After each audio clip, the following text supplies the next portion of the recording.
The cruelty that some criminals are capable of can be astonishingly boundless. Even more alarming is when a criminal begins to impose their twisted worldview on the younger generation. Today's story vividly illustrates the consequences that can result from simple curiosity combined with the incitement of elders. Teresa Halbach, a 25-year-old photographer, had a busy day on October 31, 2005. Living in Hilbert, Wisconsin, USA, she headed east as she had 3 meetings scheduled. First and foremost, Teresa was to take photos of used cars for a magazine that specialized in their sale. It was her own small business. The young woman got behind the wheel of her blue 1999 Toyota and set off to her destination. The first meeting was to take place near Lake Michigan in Gibson, Wisconsin, 50 kilometers from her home. There, Teresa had arranged to meet with 43-year-old Stephen Avery. She planned to take several photos of a minivan that the man wanted to sell through her magazine.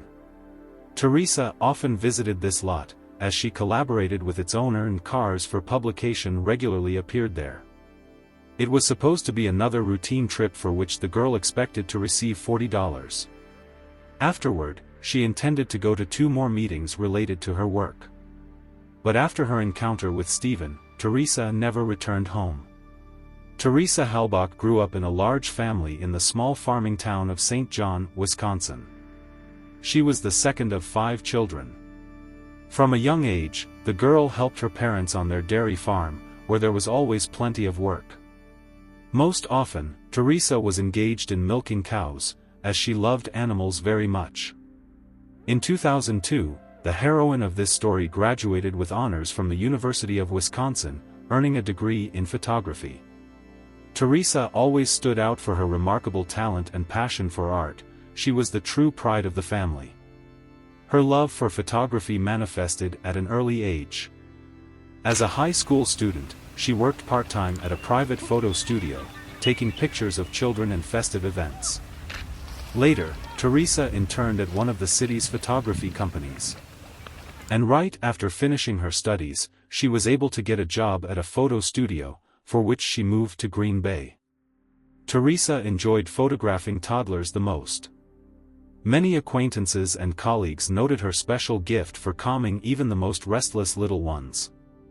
In addition, the young woman worked part-time as a coach for the volleyball team at St. John's School, working with younger students. She was known as a kind, calm girl with a true pedagogical talent. The heroine of this story always dreamed of her own studio and at some point dared to take this step. Unfortunately, at first, things were not going too well. Due to the irregularity of income, Teresa was forced to return to her parents' home but did not abandon her business. During this period, she had to travel a lot, fulfilling various orders, so she got a car. The work was unstable, but the girl believed that everything would work out with time. To stay afloat, she began photographing used cars for the magazine. For this, Teresa collaborated with the Avery Auto Salvage Yard in Gibson, where there were about 4,000 old cars. The company's premises housed several utility buildings, a garage, a barn, and a mobile trailer where the owner, Stephen Avery, lived. His brothers helped him. The family owned several acres of land in the area. Even the road that ran through their property was named Avery Road. Stephen had recently returned to the family business after a long imprisonment. In 1985, he was found guilty of raping and beating 36-year-old Penny Bjornson, whom he allegedly ambushed during her jog along the trails by Lake Michigan. It happened in a neighboring town, and the woman identified Stephen. But he had an alibi. The man was 50 kilometers away from the crime scene, in Green Bay. This was confirmed by a store receipt with the exact time and witnesses. This case caused an extraordinary public outcry and was full of contradictions. Many people at that time doubted Stephen's guilt. Despite the fact that from the very beginning he insisted on his innocence, the man was convicted of attempted murder and unlawful imprisonment. The court sentenced him to 32 years behind bars. Stephen immediately filed an appeal, referring to the DNA analysis results obtained after the attack. Indeed, none of the materials collected by forensic experts revealed his traces. However, DNA analysis technologies at that time were far inferior to modern capabilities. This allowed the prosecution to smooth over the gap in their accusation tactics. The criminal's appeal was rejected by the court in 1996. However, Stephen's case ended up in the hands of the Wisconsin Innocence Project, which was engaged in defending the unjustly convicted.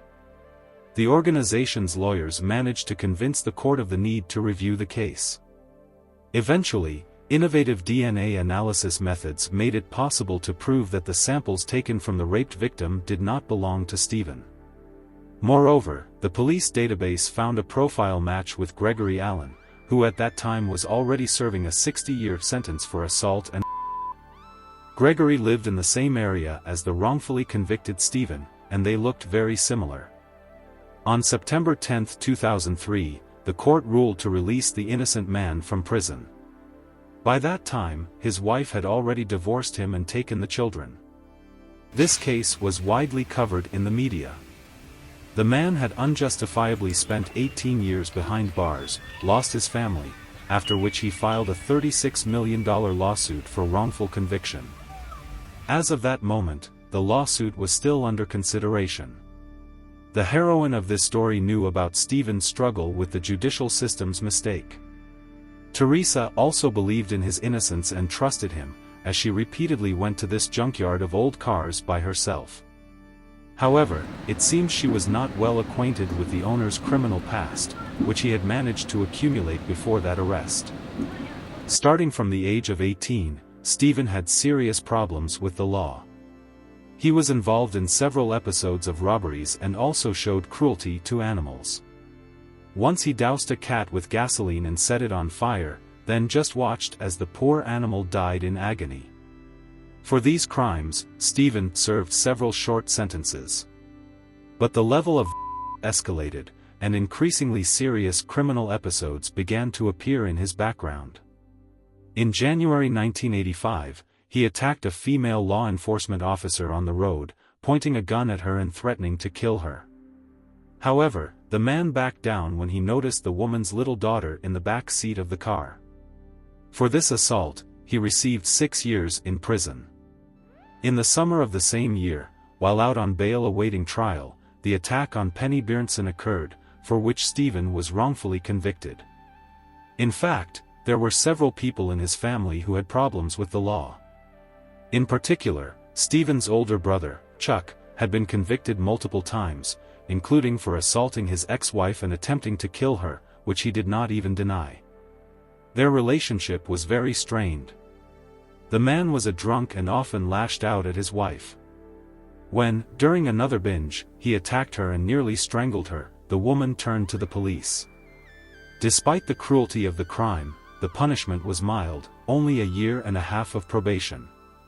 Both brothers worked at the auto salvage yard and were dubious individuals. But, unfortunately, Teresa did not realize who she was dealing with, and on October 31, 2005, she went to meet with them, after which she disappeared without a trace. On November 3, 2005, Teresa's mother, Teresa Halbach, called the county sheriff's department and reported that her daughter had not been home for 3 days. At the same time, the woman could not reach Teresa by phone. This was extremely unusual for the girl. Trying to develop her small business, she had to keep in touch with clients every day. And in general, she never disappeared from the radar for more than a day. Karen contacted the owner of the auto salvage yard, but he replied that he did not know where Teresa might be. Then the mother turned to the police. After the case was handed over to the police, the search for the girl began. Law enforcement officers immediately announced the disappearance on television, distributed flyers, and the missing person's relatives spread information about Teresa herself and her car. Detectives found out that on the day of her disappearance, Teresa never showed up for other meetings and disappeared immediately after visiting the salvage yard. On November 5, police officers arrived at the Avery car lot and asked one of the owners, Earl Avery, for permission to inspect the area. The man gave his consent. After examining about 50 cars, law enforcement officers found a blue Toyota that looked very similar to Teresa's vehicle. It was parked in a remote part of the lot, locked and without license plates. The car was covered with tree branches and various auto parts, giving the impression that someone had deliberately hidden it there. A check confirmed that this vehicle did indeed belong to the missing girl. The Toyota was seized and sent to the laboratory for a thorough examination. Forensic experts also searched Stephen's trailer and found a stain that looked like blood in the bathroom. They immediately collected samples for analysis. During further searches of Stephen's bedroom, a semi-automatic .22 caliber rifle and a device for loading cartridges were found. And in one of the garages on the lot's territory, 11 spent cartridges were discovered, which had undoubtedly been fired from the owner's rifle. On the third day of the search, a key to Teresa's car was found in the trailer. By that time, the police had already found traces of blood in the trunk and rear of the Toyota. All materials were sent for examination. The license plates from Teresa's vehicle were found on November 8. They were lying in a pile of scrap metal, badly crumpled. It was assumed that the perpetrator hoped they would not be detected before disposal. But an even more important find was a metal garbage drum in which burned clothing was discovered, very similar to the one Teresa had left home in for the last time. A burned camera, cell phone, and some other items were also found there, including an almost completely charred shovel. In the second large bonfire on the salvage yard's territory, fragments of bones and teeth were found. A forensic anthropologist examined these remains and determined that they belonged to a girl aged 25 to 30. It was assumed that these were remnants after burning the body. Experts believed that the body had probably been mutilated and deliberately destroyed to conceal traces of the crime. Numerous traces of Stephen's presence were found in Teresa's Toyota: hair, sweat, and skin particles. In addition, there was blood from the missing girl. After all these findings, the case was reclassified from a disappearance to a murder. Stephen Avery was taken to the police station. Of course, during the interrogation, he denied any involvement in the girl's disappearance. According to the man, he had never been in Teresa's car. However, he admitted that the girl had come to the lot between 2 o'clock and 2:30 p.m. on October 31st. It was a scheduled meeting. Stephen said he was present while Teresa photographed the minivan, after which he paid her $40 in cash. The photographer gave him a copy of the magazine and left. Stephen claimed he did not see her drive away. But no one believed this story, as the missing person's car and numerous traces indicated that Teresa was attacked right at the lot. On November 9, Stephen was arrested and charged with illegal possession of a weapon. The investigation into Teresa's murder continued. Investigators were convinced that Stephen was involved in the killing, but it took some time to link together all the evidence collected. By that time, the suspect was already quite well known due to the previous trial.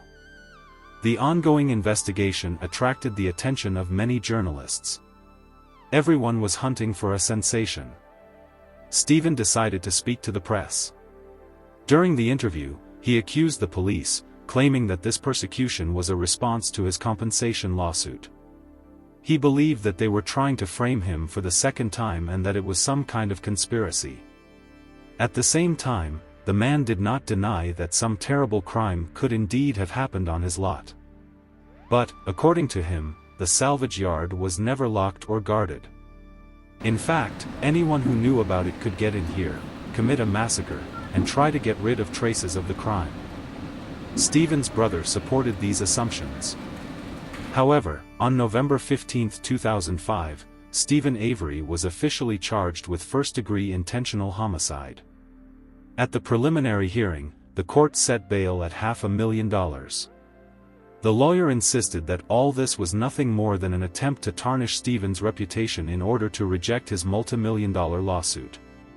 However, in the opinion of the prosecution, to do this, they would at least need to somehow obtain his hair, skin particles, and sweat, which, of course, was impossible without his participation.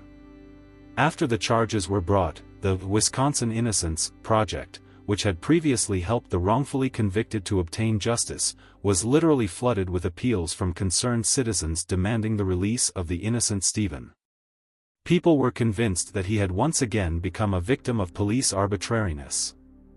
Meanwhile, detectives continued to look for answers to questions related to Teresa's death. Despite the large amount of evidence, the details of this crime remained fragmentary. To put together a complete picture, investigators actively communicated with the Avery family, their friends, and acquaintances. One of the witnesses was Stephen's 16-year-old nephew, Brendan Dassey. He lived in a small trailer on the auto salvage yard's territory. On February 27, 2006, the boy was called in for a second interrogation, as investigators believed that the young man was withholding a lot. He again did not confess to anything but was summoned again on March 1. This time, the high school student admitted that together with his uncle, he had participated in the torture and murder of Teresa. According to the teenager, on October 31, he returned from school around 3:40 p.m. Brendan lived near his uncle's trailer and, while checking the mailbox, found a letter for him. When the young man approached the trailer to deliver the envelope, he heard a woman's voice from inside, begging for help. Next to the trailer stood a metal drum with a fire burning in it. The teenager noticed that melted cell phones and a camera were lying in the flames. All this was covered with women's clothing, which had almost completely burned out. Brendan waited quite a long time for an answer from his uncle. Finally, Stephen opened the door and invited his nephew into the kitchen. And then he suggested taking advantage of his captive. In the bedroom, the schoolboy saw Teresa, completely naked, handcuffed and shackled to the bed. Stephen said that he had already the girl several times and was going to continue. The captive begged for salvation. She asked Brendan to persuade his uncle to let her go. But instead, the teenager Teresa himself. According to the young man, Stephen watched the process. After that, they watched TV for 10 to 15 minutes. The uncle praised the young man for how he committed the violence. Then they discussed the murder and ways to get rid of the body. Having agreed on a plan, the criminals took up knives. Stephen struck the victim in the stomach, and his nephew slit her throat. The high school student obeyed the order. Then they cut off several locks of hair from the deceased. The uncle strangled the girl with her throat cut in front of his nephew. It lasted several minutes. The man told the boy that he wanted to make sure she was dead this way, although it was already obvious. Therefore, Brendan suggested that this process simply brought pleasure to Stephen. Then the girl's body was taken to the garage in the trunk of her own car. There, Stephen shot at her for 10 to 15 minutes. He fired 4 bullets into her head alone, the rest hit her body. After that, the corpse was thrown into a large bonfire that was already burning on the territory. To intensify the fire, they threw in a few tires. Then the murderers hid the car, covering it with branches, while the body burned out. And they tried to wash away the traces of blood with gasoline and solvent. Then Stephen took care of the victim's car. He threw out the license plates and took the keys. When the body burned down, Stephen smashed several surviving bones with a shovel and buried them in another place on the lot's territory. This happened on the same evening but already in the dark, so the young man could not remember the exact spot. Later, a burial with Teresa's charred remains was indeed found on the salvage yard's territory. When Brendan's relatives were asked if the teenager could have done everything he had described, they doubted the truthfulness of his words. In fact, Brendan had developmental delays and a low IQ. According to his relatives, the young man was not independent. He always needed to be told what to do, and he simply obeyed. In addition, the teenager liked to make up strange stories, which he often passed off as the truth. Therefore, the relatives were convinced that this story was another figment of his imagination, nothing more. However, the evidence confirmed the teenager's story. Stephen's nephew was arrested. On June 30, 2006, Brendan wrote a letter to the district judge. He began by saying that he had wanted to write earlier but could not due to the lack of a pen or pencil.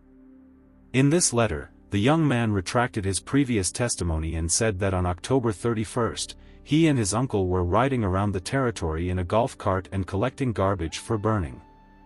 They did not commit any murder or. Of course, this note was not taken seriously. Moreover, many of Brendan's statements were confirmed. The trial of the young man was scheduled for April 2007. If found guilty, he faced life imprisonment plus another 72.5 years. The date of Stephen Avery's trial was set for February 5, 2007. The man was charged with first-degree intentional homicide, abduction, and unlawful imprisonment, as well as causing bodily harm. In addition, he was charged with possession of a weapon. If found guilty on all counts, he could receive life imprisonment plus 128.5 years.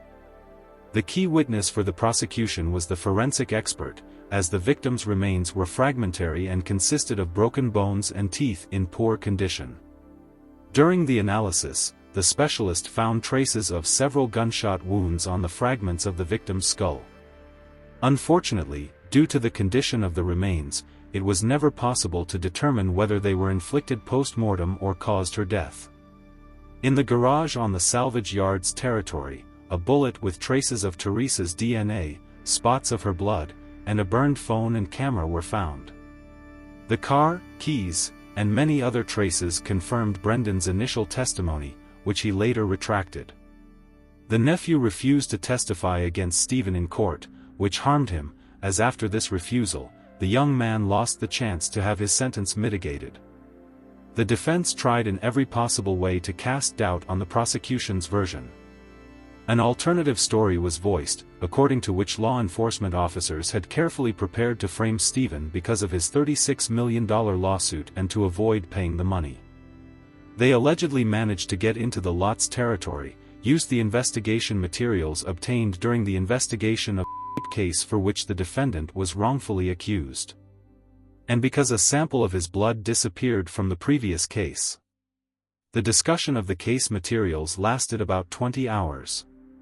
On March 18, 2007, the jury found Stephen guilty of first-degree intentional homicide and illegal possession of a firearm. All the lawyers' arguments were found unconvincing. The defendant was sentenced to life imprisonment without the possibility of parole. Brendan's trial began on April 16, 2007. The 17-year-old was charged with 3 counts: first-degree intentional homicide, mutilation of a corpse, and first-degree sexual assault with aggravating circumstances. Brendan's defenders focused on his low IQ, arguing that the police had tricked the teenager into giving confessional testimony in order to secure Stephen's conviction first and foremost. Despite the fact that Brendan later retracted his initial statements, law enforcement officers collected a lot of evidence that partially or fully confirmed the young man's first version. The boy was indeed found to have developmental delays, but he was aware of what was happening and reasoned quite sensibly. The prosecution was convinced. He changed his testimony on purpose, having listened to his lawyer in the hope of avoiding punishment. At the same time, no traces of the victim's DNA, her hair, or blood were found on Brendan's clothing. However, the prosecution refuted these statements, pointing to large spots of solvent. They appeared on the young man's clothes when he was helping his uncle clean up in the garage. It is known that this chemical destroys blood. The jury was shown video recordings of the teenager's confession, as well as several excerpts from the interrogations. In one of the recordings, he admitted that he just wanted to know what was, so he participated in the and then in the killing of the girl. He ended his initial confession with repentance and regret that he did not stop his uncle. The recording looked plausible. The teenager had no motive to make up this whole story. Brendan's sister, Kayla, was called as one of the witnesses. Earlier, when communicating with the police, she claimed that her brother had told her the details of the committed killing, but in court, she recanted her words. It seemed that this could harm the prosecution. The teenager's lawyers tried to prove that the police had demanded testimony by force and trickery. However, the detectives who conducted numerous interrogations of the young man claimed that, on the contrary, they tried to curb his lies when Brendan first told his story. They did not believe the boy, but he insisted that everything was just like that. The high school student repeatedly confirmed his words and was quite convincing. All this was also recorded on tape, which was shown to the jury, and supported by evidence. The young man later retracted his testimony when he was already in prison and realized how serious the situation was. The defense team allowed Brendan to testify in court, believing that his words could convince the jury. However, the prosecution noted that most of the details of the defendant's story were confirmed by physical evidence found on the lot's territory. According to Brendan, he made several contradictory statements because he did not know that he was facing a serious term. He perceived it as some kind of game, which, in the opinion of the defenders, was connected with his developmental delays. The teenager could not explain why he decided to make up this story. According to his confession, the details of the crime were taken from some book. On April 26, 2007, the jury went to deliberate on Brendan's verdict. It took them 4.5 hours to find the young man guilty on all counts. After the hearing ended, Brendan's mother left the courthouse. Reporters followed her. The woman refused to talk, but as she got into her SUV, she shouted to the lying journalists that in fact, in her opinion, Teresa's family had arranged all this together with the police. Awaiting sentencing, Brendan was held in the county jail, one floor below his uncle's cell, whom he was afraid of. Several reporters talked to the young man until the hype around this case died down. He complained that since the charges were brought against him, he had begun to have problems with sleep and difficulties with his emotional state. Before this, the boy read a lot, but after the verdict was announced, he could not pick up a single book. The young man was facing life imprisonment. At this stage, the court had to determine whether he would retain the right to parole and when he could be released in this case.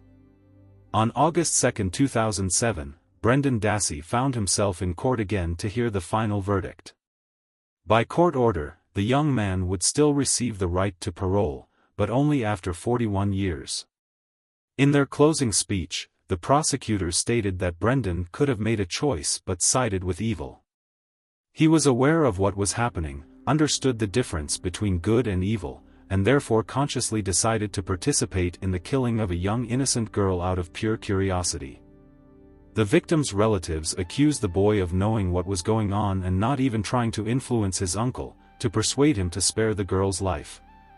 Instead, he did nothing. In August 2016, a federal judge overturned Brendan's conviction on the grounds that his confession was obtained under duress. In June 2017, the prosecution appealed this decision. 8 months later, a panel of 7 appellate judges, by a vote of 4-3, ruled to uphold the original sentence, stating that the police had properly obtained the teenager's confession. Stephen and Brendan continue to file appeals, denying their guilt. During his last communication with reporters, Brendan Dassey admitted that he was afraid of what other inmates could do to him in prison. Because of this, he suffered from depression and constant fear. The young man claimed that he fell asleep in tears every night. In the end, Stephen's lawsuit was settled. He was paid $400,000. In 2016, Stephen Avery's former fiancée, Jody, stated that she considered him guilty. In the past, he had threatened to kill her and her family. The man said that he had come to hate all women after he was unjustly imprisoned due to the victim's testimony. And now he would take revenge on all women. Stephen wrote Jody letters with threats from prison. Even now, the debate about the guilt of Stephen and Brendan, who still believe that they were framed by the police, does not subside. Thank you for watching this story. Write your thoughts about it in the comments. Don't miss the future videos, subscribe and like the channel. Take care of yourself and people you love.